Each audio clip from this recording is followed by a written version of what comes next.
Hello, Michael here. Who is that? Hi, Michael. It's Keith Griggs here. So David from the golf club mentioned you might be open for a quick chat about property investment. Is now a good time? All right, Keith. Yeah, David did mention you might be reaching out. I've got about 10 minutes, so let's keep it concise. What's this about then? Okay, so before I say anything about what I do, I'd love to understand your situation. David mentioned you've looked at property before, so what's your experience been like? Well, I did dip my toes in a few years back, put £50,000 into a deal through a property sourcer. It was supposed to be straightforward, refurb, rent it out, and see some returns. But the refurb went over budget. The tenant trashed the place, and I barely broke even after 3 years. Ended up selling at a loss. So yeah, not exactly a glowing experience. My wife's not keen on property now, thinks it's too risky. What about you? What's your track record? Well, I've invested a lot of money in property over the years, and I've done really well out of it. But I'm sorry to hear about your loss. That sounds really frustrating. So can you tell me what exactly went wrong with that deal? Yeah, it was a combination of things, really. The refurb costs spiraled, poor planning, unexpected issues cropping up, that sort of thing. Then, once it was finally done, the tenant turned out to be a nightmare. Missed rent payments caused damage. It was a mess.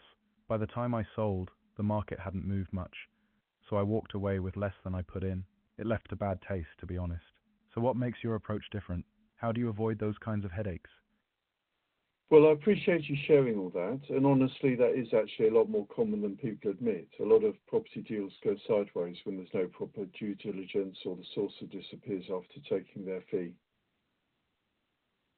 Exactly, Keith. That's what it felt like. Like I was left holding the bag while the sourcer just moved on to the next deal. So, what's your angle here? How do you make sure investors don't end up in that kind of situation? So I'm not here to convince you of anything, but can I ask, what would a property investment need to look like for you to even consider it again? Or has that ship completely sailed? Fair question. Look, I wouldn't say the ship's completely sailed, but I'd need to see a few things. First, transparency. Where's the money going? And what's the plan if things go wrong? Second, I'd want to know you've got skin in the game. If it's just my money at risk, that's a red flag. And third, I'd need to feel confident the numbers stack up. Realistic returns, not pie in the sky. If you can tick those boxes, I might be open to a conversation. Okay, so what I do is to find below market value properties.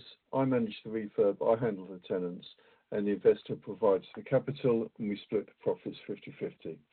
The deal I'm looking at right now is 180,000 property worth about 230,000.